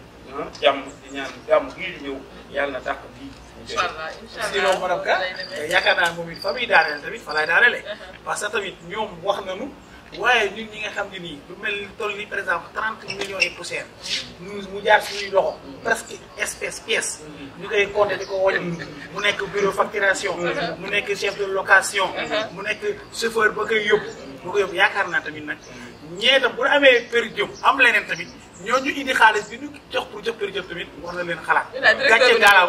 gàcce ngaalama waa direction commerciale marketing gàcce ngaalama waa division commerciale parce que tamit bu liggéey màggal ñëwee wala gàmmu ñëwee boobaa dafa mel ni amul sa service commercial amul agent amul dara ñëpp a yem on est au même ñëpp a si jàpp ka yor abonnement baag ka yor facturation baag ka yor location baag ka nekk Petersen nag ñëpp a ngi sax ñooy contendoo parce que yombul booloo bu ñëw ak seen xaalis ak faux billets yi ak feebar bi amoon malgré lépp mettre nañu ak kii parce que amoon nañu ay masques yoroon nañu ay gel respecté woon nañu distance bi parce que tamit xaalisu mbooloo la kon gàcce gaarama commercial waaye nag li ñuy ñam nag ba dem waaye du tabar la ko ñëw waaye directeur daal moom woo nañ ñëpp kon yaakaar naa ne war na mën a mën recevoir ñëpp ndax Dakar Dem Dikk nekk société boo xamante ne benn liggéey mënul dem bàyyi moromam tout est relié ndax ni ngeen ko waxee nii rek da koy wane benn liggéey mënul dem bàyyi moromam ñu leen di remercier ci invitation bi ngeen nangu tey ñëw toog suñu plateau ndax yombul surtout que yéen a ngi jógee ci événement bu mag boobu di Magal Touba. ñu dellu si waatee si waxtaan bi ba tey ci débriefingu Magal Touba bi nga xamante ne moo amoon ñuy dalal yeneen ñaari gan kenn ki nga xamante ne mooy monsieur Lamane Diop di chef de sécurité bu Mermoz mais tamit moom mi nga xamante ne moo chargé wu ci sécurité bi nekkoon foofu ci Touba monsieur Diop ñu ngi lay nuyu. ñu ngi fay. ñu ngi lay bàyyi nga nuyoo. waaw auzu billaahi mina shaytaani rajiim laa hawla wala quwwata illaa billaah ñu ngi nuyu travailleurs Dakar Dem Dikk yëpp yeesal nuyoo bi madame Ka ak suma mag suma xarit monsieur Diatta major infirmier bu Thiaroye bisimilah émission bi yàlla ñu ci dugg si bisimilah rahmaani rahiim tàmbale ko si alhamdulilah rabbil alamin incha allah ñuy nuyu tamit monsieur Mouhamadou Diatta bi nga xamante ne infirmier major de le foofu si Thiaroye ñu ngi lay nuyu monsieur Diatta. maa leen di fay madame Kane maa leen di remercier déjà kontaan si invitation bi. di nuyu sama collègue bi sama xarit sama rek Lamane. voilà di nuyu ñëpp sans fàtte agent Dakar Dem Dikk ak waa direction sama service chef de service ak infirmier bi yëpp. effectivement ñu ngi lay jaajëfal monsieur Diop bu ñu duggee si waxtaan bi ñu bëggoon xam tey ci Magal Touba bi nga xamante ne fa ngeen jógee man dispositif ngeen teg côté sécurité ngir mën a wéyal Magal bi si jàmm. waaw alhamdulilah sant yàlla. waaw dans la mesure où mooy ñun sécurité saa yuy jóg rek ci ordre la ñuy jógee. ak ci ndigal. waaw ndigal nag mi ngi jógee suñu directrice madame Thiam toftalu ci lu chef de division monsieur Ndéné Mbaye ñu amoon benn wàccaay boo xamante ne chaque événement bu amee muy màggal wala gàmmu sécurité bi daf ci am benn taxawaay bu am solo bu ñu ci taxaw en amont ak après. parce que on travaille en parfaite collaboration avec tous les services yi nga xamante ne ñoo ŋànk mission Touba bi versé. que ce soit technique. que ce soit exploitation. que ce soit médical que ce soit caisse. tous les services yi nga xamante daal ñooy déplacé wu pour dem au niveau de Touba nous sommes travaillés en parfaite collaboration. léegi nag de ce fait ñun dañuy am benn gis-gis boo xam ne dañ koy doxalee mooy en amont. services yi nga xamante ne ñoo war a def exploitation yi muy soit Sénégal Dem Dikk. wala exploitation ci boppam. wala même au niveau commercial dañuy am benn approche ñoom pour xam exactement. le nombre de bus yi ñu war a employé wala ñu war a déployer au niveau de Touba. ci loolu nag si la suñuy kilifa yi di saytu pour xam exactement ci ban nombre la ñu war a déplacer. pour dem Touba ak ban nombre mooy commencer liggéey bi en amont fii à partir de Dakar. pour les bus Sénégal Dem Dikk et les bus dërëm-dërëm. loolu bu ñu xamee loolu saytu ba pare si la ñu mën a constituer les équipes yi nga xam ne ñoo war a dérouler loolu. tel a été le cas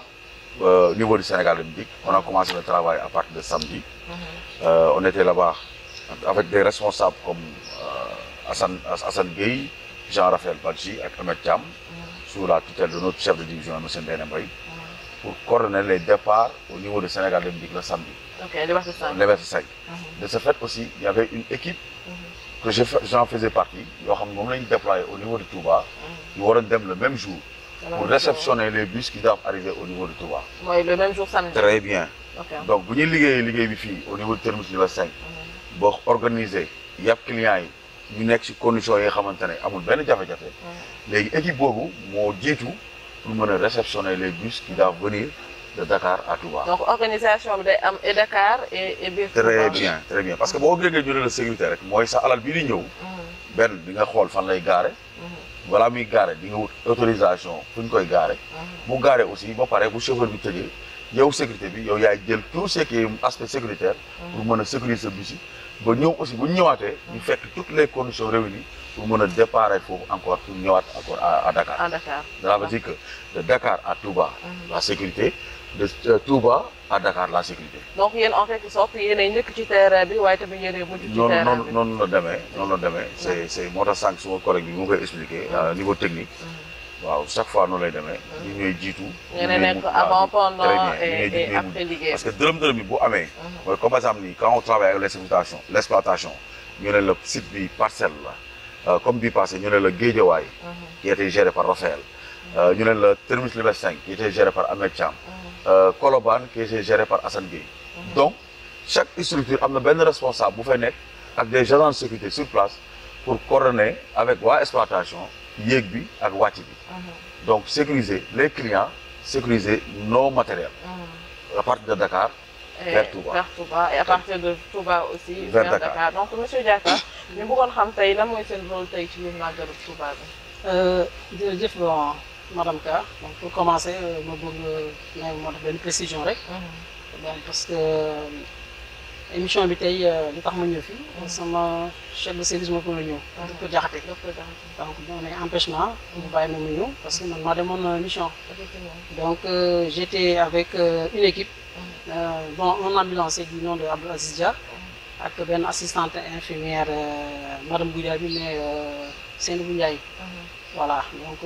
ñun ñoo demoon pour assurer vraiment mission sanitaire bi. Voilà donc mission bi sanitaire bi yàgg nañ ko dund. Donc à chaque fois déplacement am rek fu mu mënti doon si sous-région bi day am un déplacement médical. Bon déplacement médical boobu nag c'est lu lenn lu dul jël en charge suñu personnel médical. ak leur famille. Voilà donc c'était un peu ça suñu mission quoi. seen mission biir Touba. donc li ma bëggoon a xam mooy nekk ndax yéen dina leen yan feebar yan diagnostic ngeen di faral di def si màggal bi yan feebar ngeen fay ëpp lu ngeen koy gis ci biir ci màggal bi. D'accord donc feebar yi day dépendre aussi si période bi. Bon yàlla dafa def nag période bi dañoo tombé avec ce qu'on appelle une pandémie. Pandémie boo xamante ne dafa am comme symptôme grippal. Donc symptômes yi c'est le même symptôme que grippe bi. Donc moo tax bi ñuy dem jël suñu matukaay yóbbaale ay dispositifs yoo xamante ne pour jéem a aar feebar boobu. Bon bien vrai que Covid bi mi ngi fii mais aussi syndrome grippal yaa ngi fi aussi. Voilà donc comme on dit kuy dem guerre da ngay préparé. Il ne faut pas s'attendre ak loolu yëpp. Donc pathologie presque on a vu presque toutes les pathologies. waaw feebar presque feebar yëpp gis nañu. Bon les céphalées les asthénies physiques ce qu'on appelle les gastro-entérites. L'asthme on a vu aussi des poussées hyper ak hypotensives. Voilà on a rencontré des blessures aussi. Voilà donc pratiquement pathologie yëpp gis nañu leen quoi. Mais nag comme ni ma ko waxee rek ñuy dem dañuy demee ak ay matukaay quoi. pour que vraiment benn feebar ba ñu bett. Voilà ñu remercier de passage waa daara bi qui m'ont beaucoup mis par rapport aux médicaments. Bon c'est vrai que docteur de sa part am na lu mu joxe. mais ñoom it ils ont vraiment contribué. Bon comme chaque année comme on le fait avant de décliner en mission dañuy def un listing de produits. produits yoo xamante ne dañuy xaar peut-être. gis feebar yooyu bon on fait le listing mu jaar ci docteur mu def vérification après vérification bon mu am lu mu joxe mu disposé yu des nag daayira bi moo koy jël en charge. D'accord daayira bi moom moo koy jël en charge donc monsieur Diop dañuy faral di gis ni que dafa am ay liste yoo xamante ne moom ngeen di topp ngir sécurité ba tey ngir bus yi nga xamante ne ñoom moom ngeen di déployer pour mu dem Touba liste yooyu ñu gis que day faral di am ay problème ñu bëgg a xam problème yooyu lan moo koy waral. Liste comment liste j'ai pas compris j'ai pas bien compris. liste yi nga xamante ne moom la ñuy bind turu client bi ñu ko client boobu moo war a dugg ci bus bi pour dem parce que foog naa dafa am réservation système de réservation ak yooyu ñu bëggoon xam liste yooyu naka lay demee. pour dërëm da moo tax souvent muy am problème au niveau des gares. waaw mais juste xam nga le problème organisation la xam nga am na benn émission ñu si doon waxtaan. maanaam ñun dañoo am considération par rapport aux clients mais clients yi aussi y a des comportements yoo xam ne chaque événement da nga ko ciy gis mais ñun dañuy am attitude boo xamante ne professionnelle mooy suñu gestion ñun par rapport ak clients yi. mais les listes s'avère que tey jii quand tu arrives dans un gare la veille ñu ne comme exemple lundi le départ yi war a def commencer. Tu viens le dimanche à minuit wala 1h du matin pour mën a jël car bi le matin à 7h. Donc la personne ki nga xamante ne mooy veilleur bi nekk ci gare bi day recenser ñooñu nga xam ne ñoo teel a ñëw pour mën a permettre agent de sécurité war a mën a xëy ci 7h bu ñu ñëwee kat mu ne leen liste bi mooy c'est les personnes qui ont passé la nuit à la gare pour prendre ces bus là. Je pense que loolu c'est très normal, c'est trop logique. Mais il y a de ces gens yoo xamante ne ñoom foog fu ñu dem moom perturbation moo leen fay indi. Ordre xamuñu ko. am ñoo xam ne xamuñu ordre désordre rek la ñu xam. Mais à mon avis, aux informations que j'ai reçues par rapport à l'événement qui s'est passé, j'ai aucune information qui m'a signifié qu'il y avait des problèmes dans les gares, à mon niveau. Donc, de ce fait, pour être honnête, il y a des choses qui sont nous, avec les clients, ils sont chaque jour. Donc, les événements, il y a des problèmes qui sont mais c'est des problèmes à gérer, c'est des problèmes qui sont c'est pas des problèmes qui sont mais des problèmes qui existent. Donc, dans cette mission vous n'avez pas eu aucun problème Alhamdulillah. par rapport à la sécurité. Vraiment, l'organisation a été vraiment bonifiée cette année-là encore, comme chaque année. Parce que nous avons Magal, nous avons avec le chef de division, nous avons rectifié pour l'événement majeur. Et ça a été le cas. Pour être plus précis, samedi et dimanche, on a organisé Sénégal Limdi. Samedi et dimanche, pour les départs de Sénégal Limdi. L'équipe qui était partie, elle est partie gérer le parking d'héliport et Soxnamay. Parce qu'il y avait deux gares qui étaient car au Sénégal qui fallait nous garer. HLM Soxnamay et héliport. De ce fait, les bus qui vont arriver le samedi et le dimanche, et le lundi aussi pour les bus de réseau, seront garés et parqués par les gendarmes de sécurité sur place. Donc ça veut dire que les gendarmes de sécurité vont servir les gendarmes de sécurité et servir encore de parqueurs. Parce que c'est à eux d'organiser la façon et la manière dont les bus doivent garer pour qu'il n'y ait pas de problème par rapport à la circulation. Donc vous voyez, donc le lieu, c'est des ligues agents de sécurité, même si beaucoup de ligues, mais pour nous ñoom ci attelé. Mais ba yéen a ngi am jumtukaay yi ngeen soxla yëpp par rapport ak matériel pour seen liggéey. waaw jumtukaay moom ala kulli ali moom sécurité moom fu mu toll rek day laaj jumtukaay. yan jumtukaay fi mu toll ni ngeen di laaj parce que génne nañ ci màggal bi mais ñu ngi jëm si gàmmu gi kanam. jumtukaay moom ala kulli ali moom dañ koy soxla quand tu dis sécurité moom ça veut dire que tu dois avoir les matériaux adéquats pour nga mën a def si liggéey normalement. waaw loolu moom ala kulli ali parce que buy événement di ñëw objet de besoin dañ ko demandé jox ko kañ ko war a wax jébal ko ñu ko war a jox. bu ñu ko joxee nag ñu ànd ci liggéey bu ñu ko jox ñu nekk jël li fi nekk liggéey ci. waaw mais daal il faut savoir que encore ma yokk ci nii la sécurité moom là où le besoin se fait sentir la sécurité sera toujours présente. Effectivement inchallah. Monsieur Diatta donc ñu bëggoon xam ndax yéen seen liggéey ci agent Dakar Dem Dikk rek la yem maanaam tey bu ngeen def consultation ndax dina leen arrivé yenn saa yi ngeen consulter ñeneen ñoo xamante ne nekkuñu ay usagers wala ay agent Dakar Dem Dikk. Effectivement, Madame Ka, xam nga ki di santé. ñëpp nga fi nekkal quoi. Donc Dakar Dem Dikk dafa nekk une famille. Une famille boo xamante ne dafa large. Comme ni mu demee nii màggal nga xam ñoo xam dañuy dem màggal. ñu dem màggal dañuy ànd ak seen i njaboot. Donc ñun suñu rôle c'est de gérer la santé de nos agents et de leur famille. Mais aussi parallèlement dañ fee nekk aussi pour les autres pèlerins. Parce que comme on est appelé à réprimer nit mënu ñëw en tant que nit ñëw jàmbat la feebar nga toog di ko seetaan. Donc en dehors de ñun suñu personnel ak suñu de famille agent yi effectivement dañuy on gère d'autres situations. D'accord kon xam tey ndax jot ngeen a am problème par rapport ak clients yi nga xamante ne dañuy yéeg xëy na ci bus yi te nanguwuñu takk masque. non amuñu problème boobu parce que de ce fait que ni moom ordre yi ñu jot mooy client bu yéeg ci car bi da ngay sol masque c'est obligatoire. ren moom vraiment on n'a pas eu ce genre de problème. dëgg yàlla. pour constater aussi que ni nit ñi nga xamante ne ñoo demoon année passée ak ren. am na wàññeeku ci biir gaar yi.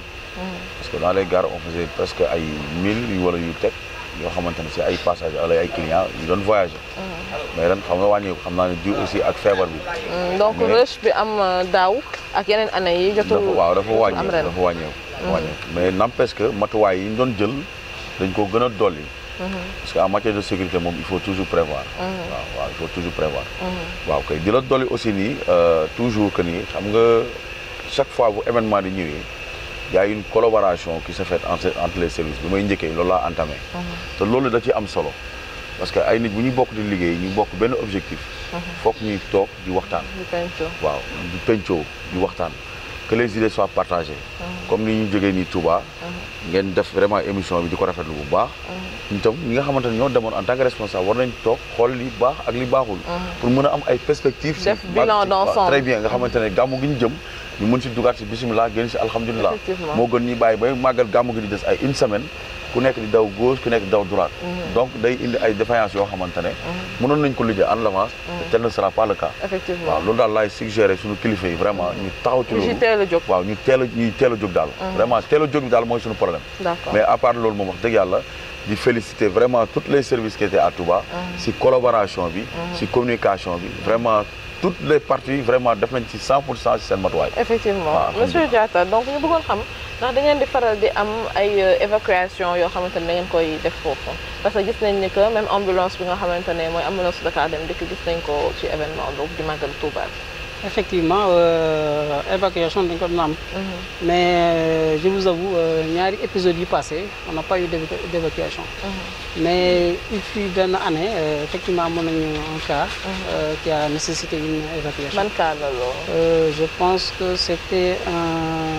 un monsieur qui avait développé une crise d'asthme. Bon, comme on n'était pas doté de nébulisateur, après on a orienté dans les districts les plus relevés pour nous donner en charge. D'accord. Mais après, il y a des années juste là maintenant quand on se déplace avec son nébulisateur. Donc ça vous a servi d'expérience. Bien sûr, en quelque sorte. bien sûr. D'accord. Donc monsieur Diop, nous qui faisons émission bi, bu ñu bëggoon xam nak tay mën nañ def bilan wu magal bi. Côté sécurité. Côté sécurité, bilan positif, alhamdoulillahi rabbil alamin, c'est ce que je dis, ce que je dirais à mes supérieurs hiérarchiques. Bilan très positif, très satisfaisant. Dëgg yàlla amuñu benn problème, amuñu fa benn cas. Liggéey bi nga xamante ne en amont et après lépp sécurité bi waroon na cee taxaw. Que ce soit à Dakar à Touba. Alhamdulillah def nañ ko na mu waree. waaw jusque nga xam ni màggal gi sur le plan sécuritaire lu tax mu xaw a métti. mooy comme par exemple nii car bi bu jógee fii dem Touba da nga fay fekk agent de sécurité yi. car yi bu ñu demee ba jeex agent de sécurité yi ñooy couvrir ak waa technique. àndandoo dem Touba. bu ñu demee ba àgg sur place. ñu commencé nag def organigramme. ni ñuy monter. parce que comme matériel moo nekk ci car yi. donc on sera obligé roulement bi di continuer. noonu la roulement bi di continuer ba dërëm yi taxawaat. que ce soit Sénégal Dem Dikk wala exploitation ñu taxaw assister leen ba mu jeex. après nag équipe bi nga xamante ne moo ñii ñooy ñëwaat après beneen équipe bi kon man ma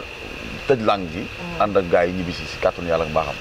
waaw vraiment sant nañu yàlla bu baax c'est un travail qui a été très bien organisé à 100% amuñu ci benn jafe-jafe vraiment di dolli war rek di remercier le service d'exploitation technique médical parce que man mii sax sama feebar bi ma xawee jagadi sax daaw ñoom ñoo ma perfusé effectivement waaw parce que ñaari année yi ci ginnaaw yëpp mun naa ne damay àgg Touba rek daanu parce que coono gi métti na bari na mais ñoom waa médical ñoo ñuy assisté ba nga xamante ne dañu mën a mayaat doole ñu mën a jógewaat foofu ci jàmm dellusiwaat ci jàmm vraiment c'est ils sont à féliciter parce que li naan fi mbooloo am service médical dafa am solo parce que liggéey bi am nag coono goo xamante ne ku la ko nettali ku la ko waxul rek mooy ku ko dundul mais ku ko dundul rek xam ne liggéey bi dafa métti à 100% tu restes pendant 2 jours 3 jours doo nelaw 2 heures temps yi mat donc loolu foog nga am loo xamante ne moo la koy compenser docteur bi nag moo la koy def bu la ko joxul doo ko doo yeggal sa mission kon nag bu ñu demee ba am taxawaay bi am kattan bi mën a yeggal suñu mission normalement c'est grâce au service médical ñu ngi leen ciy félicité leen ci remercier noonu laay félicité nag di remercier ñëpp ñi nga xamante ne ñoo ko ŋànkoon mu jëm ci direction générale beeg ñëpp ci liggéey bi nga xam ne def nañ ko ba am réussite tout màggal gi ñu dem ci jàmm ñëw ci jàmm man c'est ce que j'appelle réussite en tant qu'agent de sécurité mooy que les gens partent en paix reviennent en paix mu am 0 incident 0 problème alhamdulilah donc monsieur Diatta ndax tey mën nañ def bilan surtout par rapport ak agent yi nga xamante ne fekk nga leen fa xëy na ñii am nañ ay tawat yu ñu jot a am ak yooyu ngeen dimbale leen si est-ce que mën nañ def bilan par rapport ak loolu. waaw man fii sama collègue jaar rek laay jaar quoi. bon ils ont parlé de positivité.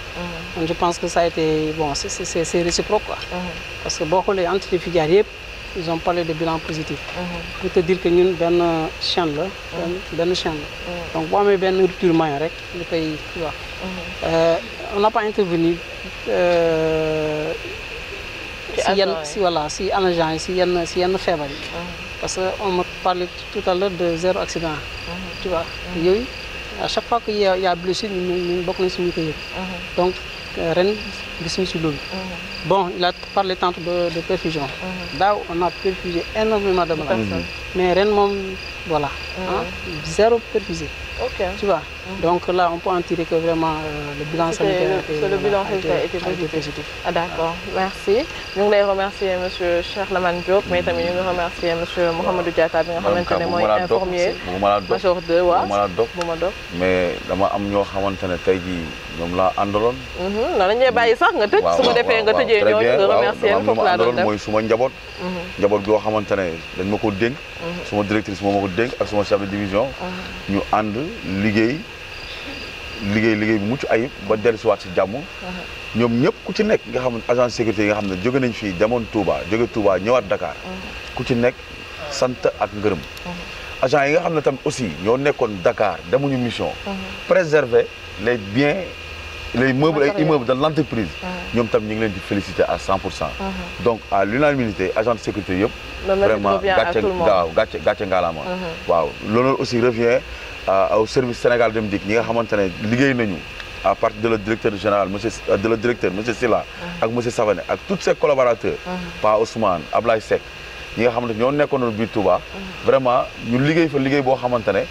ay nit bu ñu bokkee ndey ak baay xam li leen tax a jóg loolu da nga koy rafetlu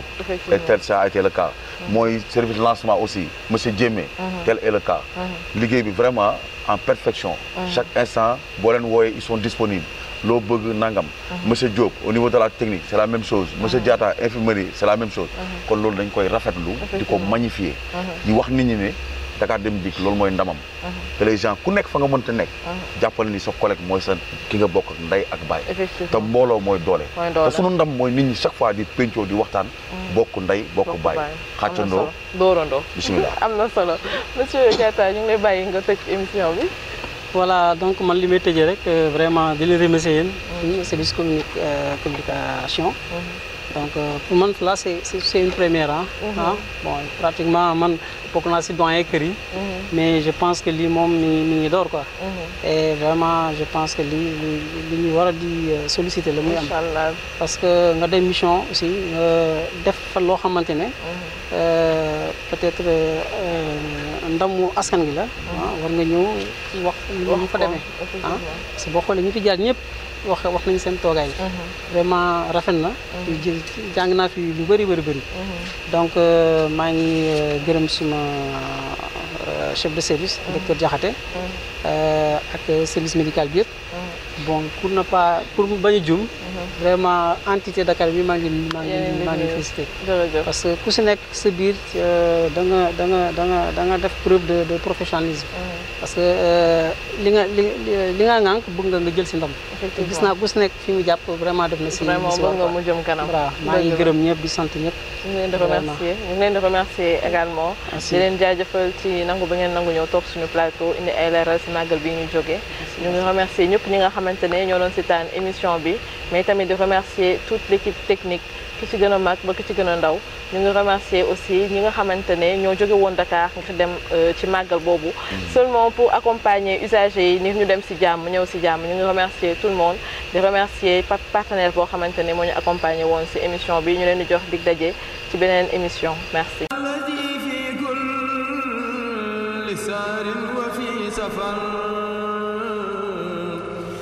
Hama